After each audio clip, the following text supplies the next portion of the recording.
In this episode of Man vs. Marriage, rules of engagement. The podcast. How good do you want your life to be?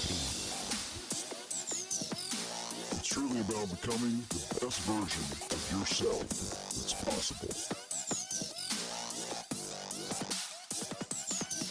This is Man vs. Marriage. The podcast. Welcome back to another episode of Man vs. Marriage. It is I, the Q Dog, over here in the Moran family studio with my lovely wife, Jeannie Moran. Hello. Hello. Hello. Are you French? You No. say hello? No. Okay.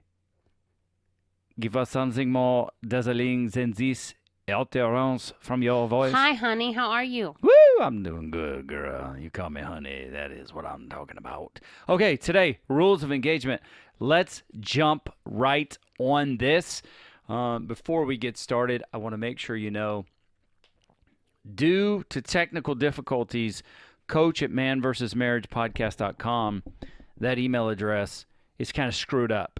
And I didn't realize it for several weeks. So if you have been emailing me and you have not gotten a response, I apologize.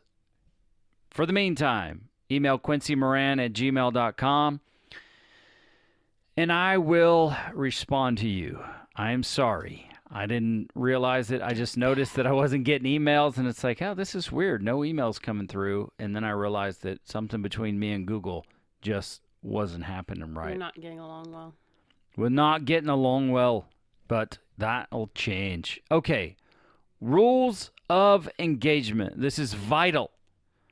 This is vital for your getting along with you and your spouse and how you want your marriage to work out. Now, it's up to you to define what that looks like or redefine your marriage relative to what you want out of your marriage and what does that look like. That's all up to you. What we're going to do is we're going to give you some ideas here on rules of engagement and what has worked for us. If I can find this doggone paper that I put away and screwed everything up here. Here, I came to it. You know, maybe some other host would kind of stop and start over again, but that's not what I'm going to do. I'm just going to go ahead and keep this thing rolling because life isn't perfect. And you like monologuing. And I do like to talk and run my mouth. So here's the idea of rules of engagement. I want to recap what we have done. So you need to go back and take a look at this. I implored you. We gave you the power of communication. That was not the title of the episode, but it is something to do with communication. I could look back at that as well. But go back several episodes and you will see it's all about communication. So winning and learning the journey of communication. And then we gave you say it ugly. And what did you hear me say? Crazy good communication. No, honey, that was the sequence before. Crazy good communication was a long time ago. Now, those were episodes that we referenced when it came to what we were going to do, but specifically, I didn't prepare well. I should have had those episodes here that I was thinking about. I feel like Kiki. Achoo, achoo, achoo. Achoo, achoo, yeah. I'm all screwed up. Achoo, achoo, achoo. I've got that crap here somewhere. But Whenever Kirsten's uncomfortable or doesn't know what's coming, that's her response is achoo, achoo, achoo. yeah. Well, I've thoroughly screwed this up, and I continue. It's just getting worse by the second, but that's okay. I can go back. I can look. I'll be able to do it. I'll tell you what it is. In the meantime, here's what we're covering before I was so horribly interrupted by my wife, okay? What we're looking at is communication. Say it ugly. What did you hear me say? Listening, okay? This is what I hear you saying. And is that what you meant to say? We got into a soft place to land. We talked about hard talks. We got into don't take it personal. Don't tell me how to feel. we got into buzzwords, and now we're here at rules of engagement. Why do I say that? Because rules of engagement is basically a wrap-up.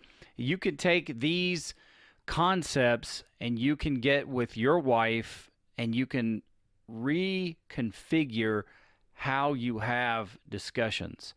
Because it's long been said by somebody, including myself, it's not what you say, it's what they hear you saying, and that's why you've got to clarify it. And what irritates the fire out of me, because you could say almost anything, and then you're saying, "Oh, I'm sorry, that was a miscommunication." It's just overused. It's worn out. As I've heard people say, it's clapped out. That's terrible. And I shouldn't have said that, but I did. So it's you're all blushing. I know. Jeez. I don't like that idea. I wonder where that came from. Anyway, what you're looking at is if you go all the way back, you go back to our episodes, and you can go to episode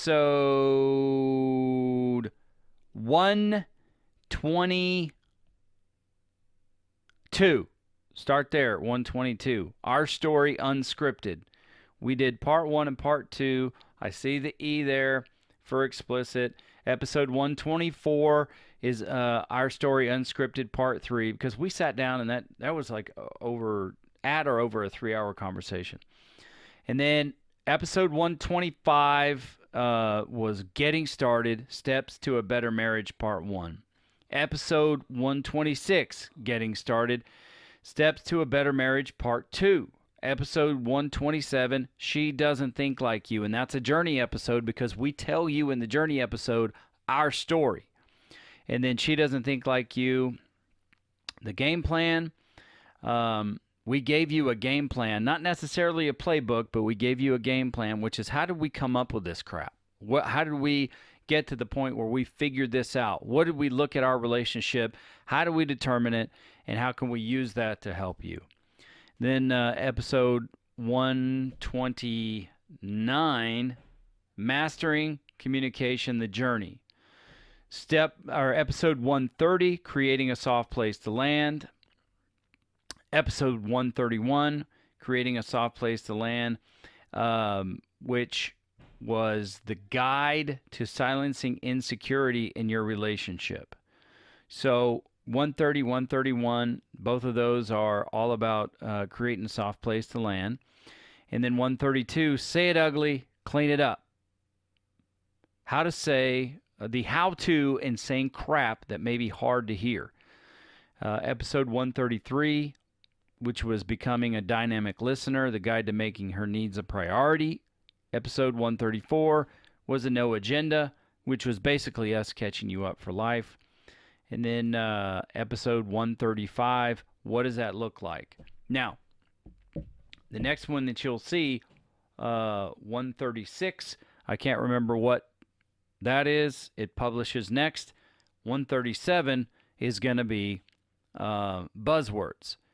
So now you've come to the crescendo of rules of engagement. And when you're looking, this is stuff that you use to I love process, okay? And maybe this is overthinking it, but it's what's helped us. Now, it took us years, over a decade, to put this crap together so we could use it and not abuse it. Why do I say that? Because in part of these, we went through some of these counseling, some of these groups, not counseling, but through some of these classes, seminars, modules, whatever we were calling them at the time. We went through some of them with family. And one of the things that they taught us was 360 feedback. And people in particular... Buzzword! Yeah, no, that was trigger word for you. And some of these things that you would get is you get over-analyzed. You get way deep into the weeds. And people are offering you feedback. I want to give you 360 feedback. You got some blind spots. It was pretty intensive. I like the way that it kind of went out, even though there was a ton of frustration in the beginning, because it helps you, it'll help you understand that, everybody's got a different point of view.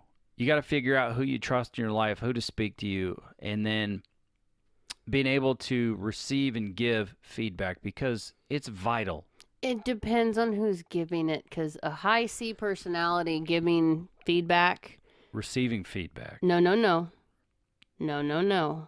Is this particular individual a high I'm C? an S. I am a high S, not a high C. I'm a mid C. I'm a high S. High S, mid C, but your Yeah, C is pretty the prevalent. person who loves to give feedback is a very high C. I thought that person was high I and high C. I just know very high C, and feedback was like, let me just put it this way. If someone doesn't ask you or doesn't respond to, can I give you feedback with the proper response? Don't. Just saying. From a person who hears that word and automatically decides you can give me feedback, I'm going to give you my fist back. This is not a good idea. Fist back for feedback. Uh-huh. Yes. Well, I can handle criticism. I cannot handle being analyzed every nook and cranny. Well, and you can, I mean, I can overanalyze myself. And I think in the beginning, when it's white hot, it's brand new, you'll do that because you'll look and say, oh, I understand why I'm always trying to champion anything that I use or believe in. I'm always trying to prognosticate that passionately upon the people around me. So I understand I'm a high I influencer personality. I get it. I think I just took a lot of it annoyed me most, like you said, we did a lot of this with family. So these are people who knew me before but didn't know me now. Yeah. And there is a complete 360 from who I was when they knew me to who I was when we were going through the modules to who I am now. Mm-hmm. And it's one of those shifts where I'm a completely different person. My people-pleasing skills when I was little was a defense mechanism. If you pleased everybody, you stayed out of trouble, you stayed off the radar, and nobody got hurt. When I got older, I lost the filter and the care to please people and just decided I was going to please myself. That didn't sound bad. You want to watch? Hey, baby, don't waste a face. Anyway, all that to say this. Buzzword. That is a buzzword. I got you. All that to say this is that. There you go. Quit it. This stuff, you can get so far over into the analyzation of things, if that's even a frickin' word, that it'll drive you crazy. And it took us trial and error to figure these things out.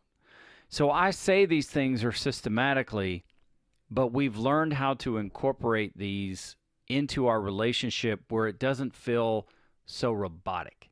Would you agree with that? Yeah. Isn't that a great way to put it?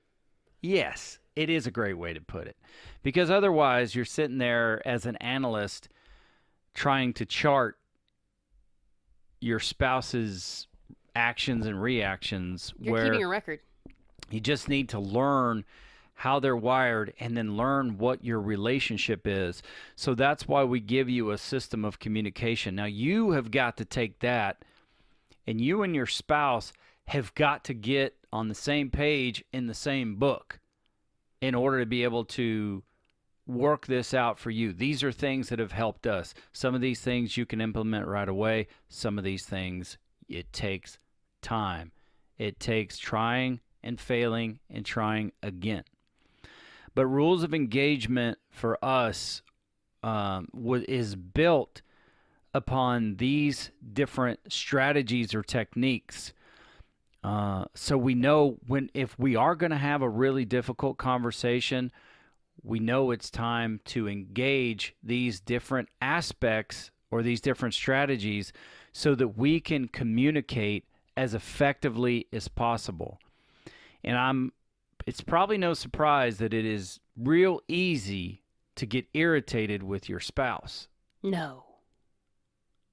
I mean, I know you listening to this podcast, if you ever hear that Jeannie gets frustrated with me, it probably bewilders you because I am such the perfect man. I am the ideal husband that Here comes the E for explicit. never does anything wrong. So I know hearing, that when you hear me on this podcast, you go, how could I ever attain this Zeus-like level of marriage and happiness that Quincy puts out? Because it's impossible for him to do anything wrong. You wearing rubber boots over there? We all know that's bull crap. No, Okay? I'll say you're wading in it pretty thick there, buddy.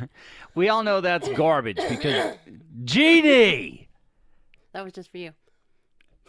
cut that crap out. I was just adding to yours. Go ahead. Oh my Lord. It's oh, pet peeve in the house for sure. Trigger. Yeah, trigger. Give me somewhere safe. Anyway, here's some things I want you to consider when it comes to rules of engagement, because if you have not and you do not approach these difficult moments with some sort of finesse and some sort of a systematic type approach, you cannot get yourself in the right mindset and allow yourself to get into the mode to hear what your partner is trying to say. Now, some of these conversations can go on for hours. Some of them are just a few minutes. But rules of engagement, this is how you engage yourself. This is the level that you want to build yourself to, so that if there is a difficult circumstance between you and your spouse, or with anybody for that matter, you get to the quickest resolution possible. So, some things I want you to think about. What is the mission? What's the desired outcome for this particular argument or discussion? And I don't mean that I want you to manipulate your spouse or someone else to get what you want. What I'm trying to say is, if there is an impasse, an argument, or a frustration that you have with your wife, the goal here should be to do what's right for your relationship, not to be right. Because if you have to be right, that means she has to be wrong. If there's a winner, there's going to be a loser. There's a time and a place for winning and losing. But when it comes to having an intense, emotional, intimate conversation with your spouse, you never want to put her in the loser's bracket. You don't want to be in the loser's bracket. So what is the mission here? And for us, we've determined that the mission is to figure out what's right for our relationship, not being right and making her wrong. Now, are you fighting to be right? Ask yourself that question. Are you taking personal shots to punish your spouse because you're angry? That is not an effective way for progress in your relationship. Are you listening authentically? Because if you're not, what can happen? What can happen is if your spouse is saying something that bothers them, and you're thinking about things to respond with to get yourself out of the hot seat, you are not listening authentically. It's just not happening. If you're not there listening. Now look, listening authentically makes people uncomfortable. I don't understand why. I was just arguing with somebody about this probably 2.5 weeks ago. I'm sitting there looking at them. They are getting fired up. I'm listening, looking at them, and they say, "Why are you just sitting there looking at me?" Well, what were you supposed to do? They were talking. I said, "I'm not doing you any justice if I'm not listening to what's coming out of your mouth, because you want to be heard right now. Unless it is you want to argue, and then we could just talk over each other and argue." And I realize that these rules don't always apply. I tried to apply them everywhere for a long time, and it's like, nah, there's some of these rules that, in your professional life where you need to draw the line.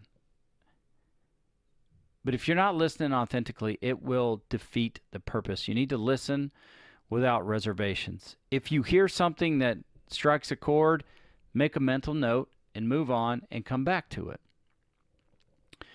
Now, are you prepared to repeat what you're hearing for clarification purposes?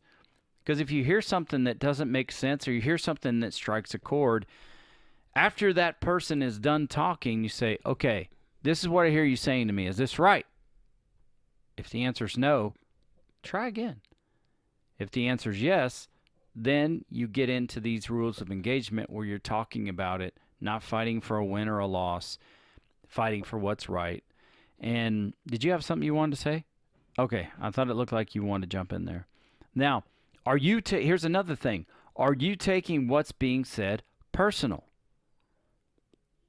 Good question. Sometimes, even with all this, even as far as we have come, I still take things personal. And Jeannie may not make them personal or mean them personal. It may be in what she says or what she doesn't say. It might be in her actions. She's not thinking about doing things intentionally to me. She's just doing them because that's what she does, and I can take those things personally. And that happens a lot of times when we haven't communicated in a while. We haven't taken time to talk. It does. We get lazy. Now, are you allowing past frustrations or silent expectations to bleed into this conversation? Because if you are, that's on you, brother. What happens is when you have frustrations that are marinating, the end result or what happens next is resentment. And you'll carry those frustrations into this conversation, this argument, or this whatever the issue at hand is. And that is not productive. That does not help you in rules of engagement. It does help you if you realize, oh, I'm just pissed about something else and I'm taking it out on this situation. You're not compartmentalizing it. And that helps me sometimes to really set other frustrations aside, deal with the situation at hand, and then move on to the next one. And if you are, acknowledge it. Say, look, I'm frustrated right now, but I think it has more to do with this situation and not exactly what we're talking about. So I want to own up to that. I'm sorry. I'll try to work through it. But I do actually need to talk to you about this other thing. Or we wait. Sometimes we'll, if we know that you've had a rough day, or if I've got stuff going on here and I'm frustrated, it's like, you know what?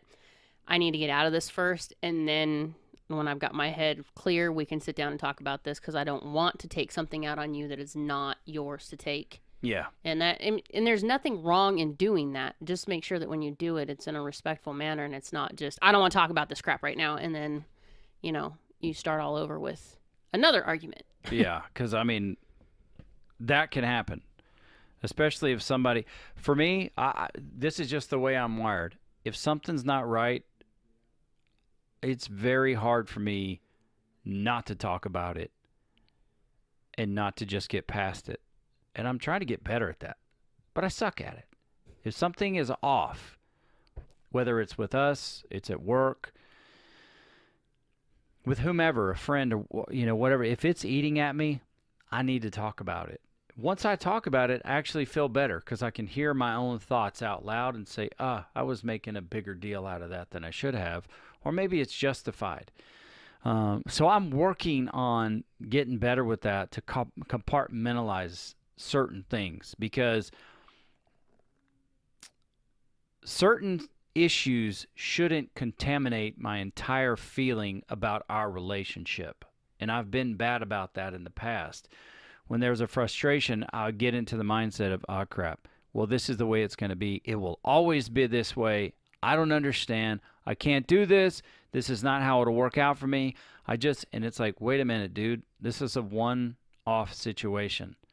You can't allow it to contaminate your thoughts about your marriage, because your marriage is great. You just have this little situation that you need to talk through with your wife. You can't allow it to just run rampant through your mindset. I don't know if that's just me. I don't know if you do that, but I do that. Do you do that, anything like that, or how does it work for you? Sometimes I'll sit on it for a while and try to work through it in my head before I need to have a conversation with you, because I need to know, is it just me? Mm-hmm. Is it something that I'm just feeling, or that maybe, it's in my head, and then I can use an example. When my dad was in the hospital and we had a lot going on, you and I were not having a lot of time together because things were just freaking crazy.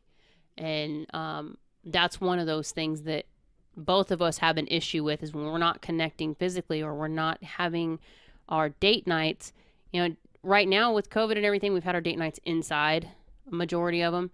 But we had to finally come to a point and say, you know what? Okay, we need to go out. We need to get out of the house. I need some semblance of our life back, even if it's just one date night a month, which normally we have one date night a week. It's like, even if it's just one a month where we get out and go somewhere, we need to go do this.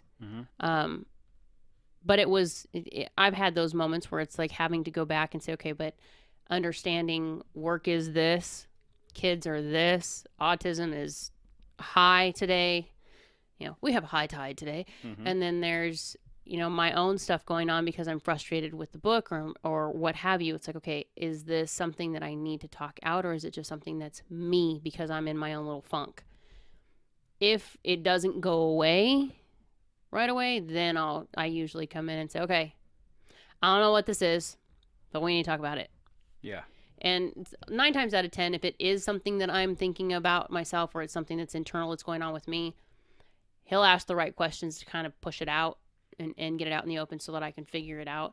But he's the only person right now that has the right to do that. So I have to be willing to go to you with it, I do.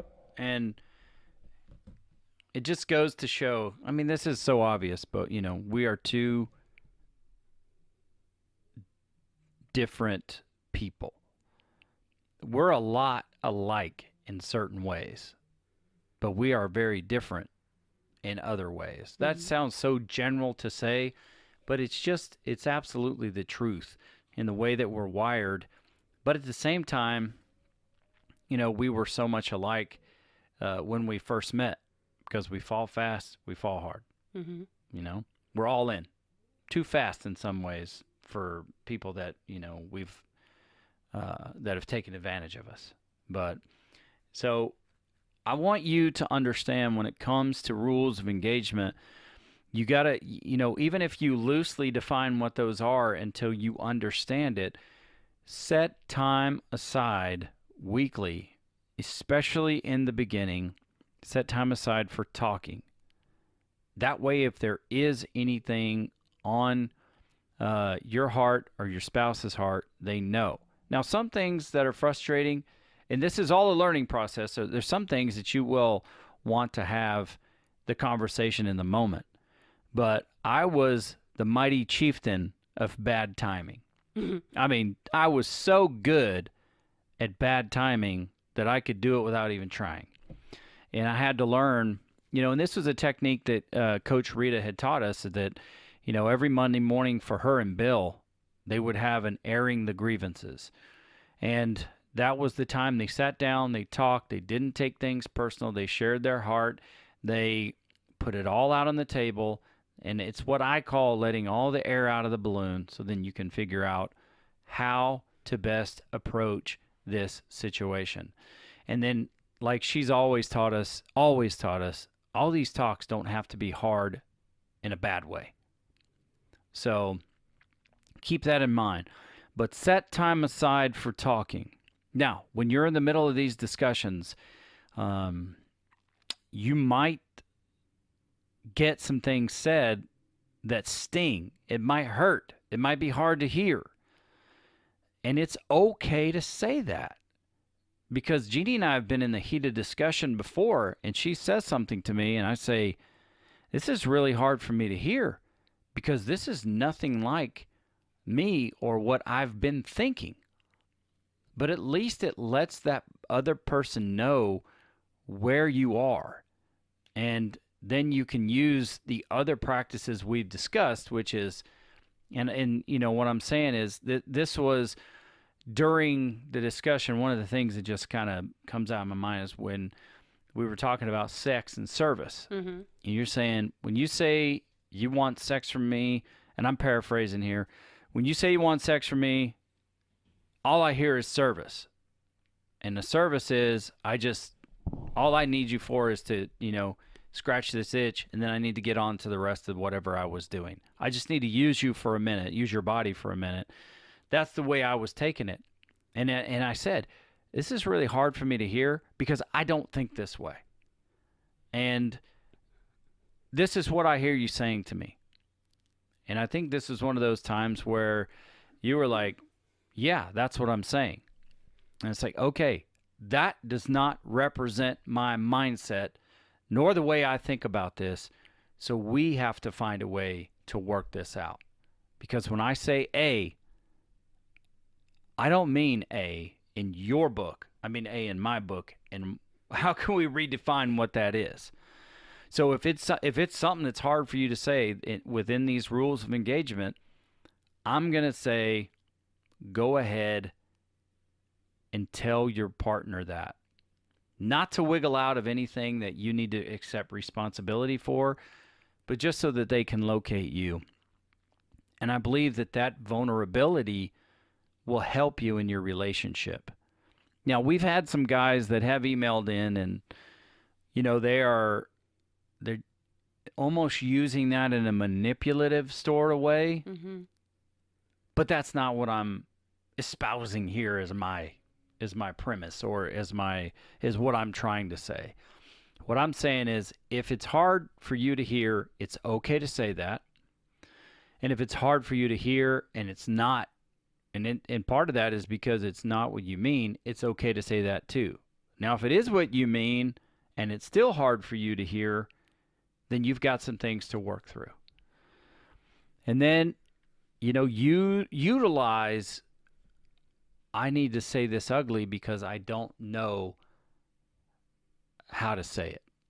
And I've had to do that. I've had to say things to Jeannie like that because I have very little confidence when it comes to my physical body. I was morbidly obese for a long time.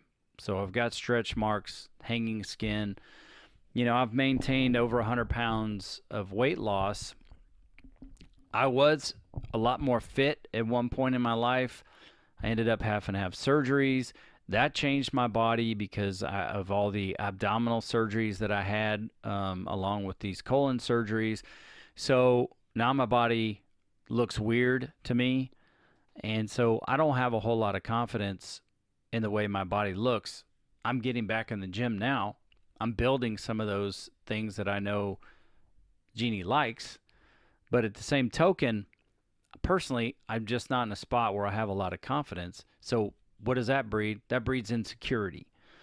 And so I have to be very candid with her when we're having certain discussions or, just when we're having certain discussions to say, look, I got to tell you something. I have no freaking idea how to say this. So I'm going to say it ugly, and then we can clean it up from there. Because I don't want this to come off as being rude or demeaning to you. No matter if it's about me or not, whatever it is. So you throw it out there. And then if you say it and she says back to you something that you didn't mean, you have that mulligan to clean it up and to try and say it until it is what you mean. So then you can come to some kind of agreement or way forward in your relationship. And these rules of engagement will help you. It's not going to work overnight. Maybe some of these strategies will help you. It's not all going to work overnight. And you have to learn, you have to take the time and invest the time in learning how to develop these rules of engagement for your own marriage and your own relationship.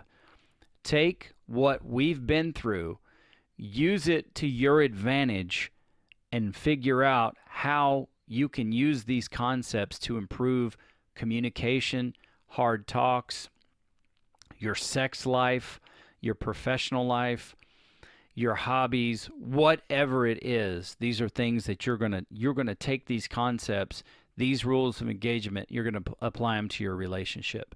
Some of these concepts work in your professional life. Some just may not belong there because certain people you have to create boundaries with. So that is my spiel for rules of engagement. Starts with the in-depth discussion as I laid out when it comes to communication, and you take these concepts and you build your rules for engagement. For us now, I think we know, after all this time, we know a lot better. It just comes more naturally. But we had to build this over the course of more than a decade. So it takes time. But play the long game, dude. Play the long game. It's only going to serve your relationship that much better if you play the long game and you're not looking for the quick fix. Would you agree with that, honey? Mm-hmm. Boom. There it is. Okay. Anything else you want to add to that? Or are you feeling good about... Did I make sense? I did a lot of talking. You did, but you made sense. Okay. Hey, what's one takeaway from all that blabbing I did that made the most sense to you? That made the most sense to me. It all makes sense to me. I went through it with you. You give me dirty looks. E for explicit coming soon. Okay. Not from you. Well, just add anything if you have it for a guy and how he can... How could a guy take this crap to his wife and say... I mean, if he goes to her now and is like, hey, we need rules for engagement. What the heck does that mean? Well, that's what you and I did. It was foreign because Rita just came out and said, okay, we need to come up with some rules of engagement. And as we learned in conversations, it was, okay, that needs to be part of your rules and engagement. So it's really a learning curve. As you're having conversations and you notice a trigger or you notice a shutdown moment, the minute you notice the shutdown, okay, wait, what happened here? What was said? What I can see it on your face. What happened? What did you hear? What did you see? What caused the shutdown moment? Mm-hmm. Make a mental note of it. When you guys talk it out, do not let it pass. Talk it out. Make a mental note. Okay, rules of engagement. This caused her to shut down, so I'm going to try and find another way to present this so that we don't get that shutdown moment again. Correct. You know, that it's... And timing. You really need to figure out your timing. Quincy loves to joke when people are frustrated. I am not a joking person when I'm frustrated. I'm a let me figure it out and change my mood before you come at me. He's probably saved a few teenagers' lives by intervening for that. Well, I made enough mistakes to know. But it's all a learning curve at this point, and then it's more about... making your soft space. The having your rules of engagement is what's going to create your soft place. Well, here's something that I thought about that I want to make clear. And I think we touched on it, but I didn't give it a great explanation because I started talking about 360 feedback, right? But what I don't want you to do is to think how your wife is thinking and just jump to conclusions about what she's thinking about any particular topic, especially when it comes to those places in your relationship that have been difficult to communicate about. Mm-hmm. What I'm asking you to do is to allow her the opportunity to really say what she's thinking. Now, look, maybe you're right, and if you would have jumped to the conclusion, it would have been exactly what she was thinking. But chances are she might not even be thinking close to what you're holding her accountable to. Because she's constantly learning, I'm sure, learning something new about herself, especially as you go through these things together. So when I'm gonna talk to Jeannie about something, I could, and probably have lately, and probably will again, jump to conclusions about what she's going to think about so I can come off defensive in the beginning of the conversation, and she's not even thinking the same. And sometimes I will tell myself that because it's like, oh, well, she's doing this. Obviously, she's doing this towards me for this reason. And then I'll talk to her, and she's oblivious to the reason that I'm thinking. So give her the opportunity to be herself and be that individual that you love and you cherish. And if you're right, you're right. But don't hold her to that because... And hopefully she hears this or you explain it to her in such a way where she's not going to automatically think you think a certain way. And why do I kind of try to circle that back to 360 feedback? It's because you can make in those early days of those seminars and classes, if you acted a certain way, some people in particular would say, oh, well, it makes sense because you're a D or you're a D, all right. It makes sense because you process things this way. And it's like, okay, I don't want you to jump to conclusions about what your wife is thinking. Your spouse is not a pet project. Yeah, allow her the freedom, as we want her to allow you the freedom, to be a free-thinking individual. And some things are habitual in the way you think about crap, but it's not necessarily the case. So do your best not to jump to any conclusions as you have a pre-argument in your head about something you're passionate about. It's all good to get the assessments done so that you know where you're at and you can locate yourself. It helped Quincy and I to look at why we have certain behaviors. It also helped us to locate certain behaviors that we wanted to change, or certain mindsets that we realized this isn't something that I like about myself. This was something that was ingrained in me, and I want to take it out of me. It is not meant to be a weapon for you to go back and forth with each other and say, well, you do this because your test says blah, blah, blah. Don't do that. At the same time, understand that as you're going through this process, because that's basically what this whole marriage thing is, you are changing continually. So it is a process. Mm-hmm. You have to be willing to lay down what you know so that you're willing to learn what might have changed. Correct. Because there are things that Quincy and I have both changed about ourselves, but until we have that huge aha moment, for me, until I have my own big, oh, hey, whoa, okay, this makes sense. It doesn't matter if he sees it. He could see it. He could tell me 20 times. It will not sink until I catch it myself. Yep. And it's not that I don't trust his opinion. It's that I need to feel it or see it for me so that I can determine, okay, now this is the step I need to take.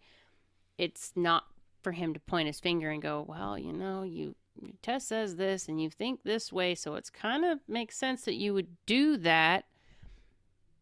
We do have those conversations, but it's never shoved at me that, well, this is why you do it. You know what I'm saying? It's kind of like the puzzle piece conversation that we had. Sometimes your spouse will see something that you don't, and it's okay to take that. It's not meant as a dig. It's just a different perspective.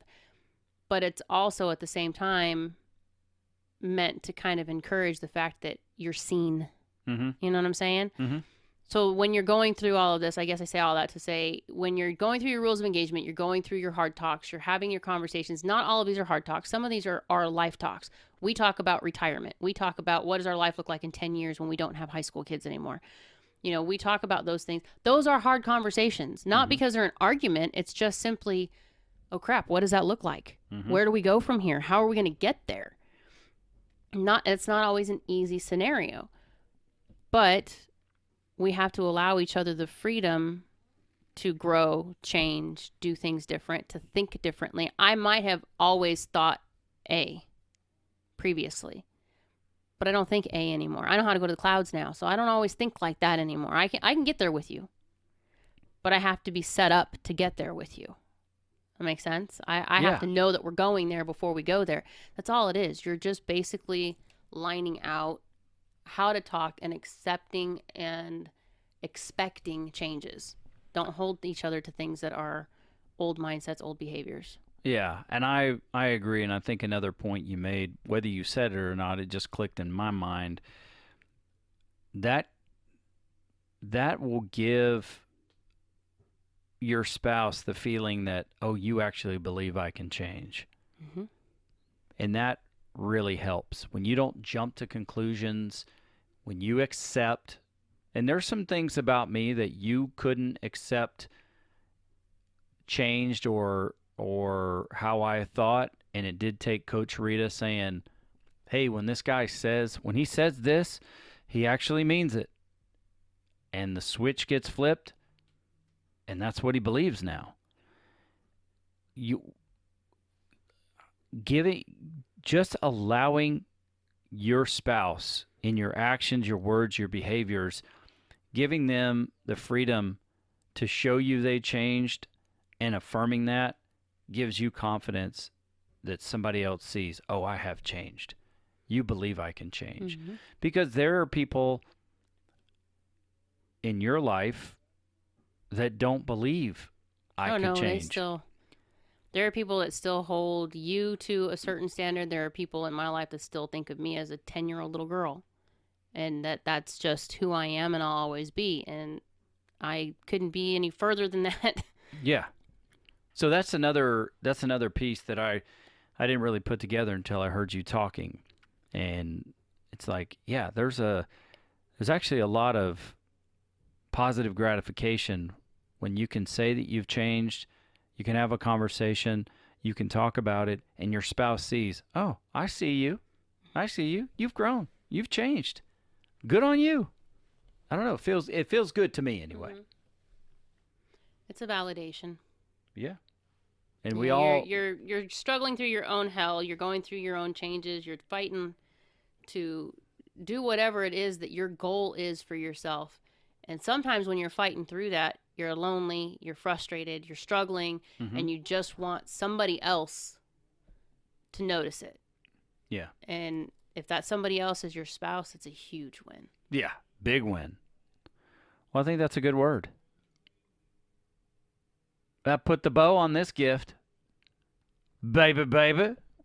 All right. Anything else, honey? Nope. Okay. Well, we did it. There you go. There's your episode for Rules of Engagement. And I would love to know what you think about that.